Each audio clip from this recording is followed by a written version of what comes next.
3000 ዶሮ ለገበያ እናቀርባለን አሁን ለፋሲካ ተዘጋጅቷል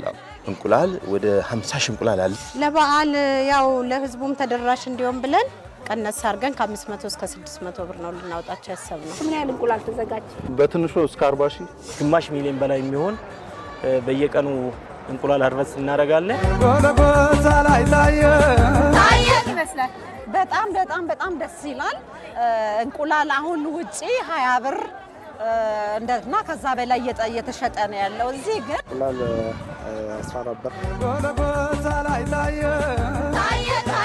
ወደ ነው ምን ሰራው ስራ ነው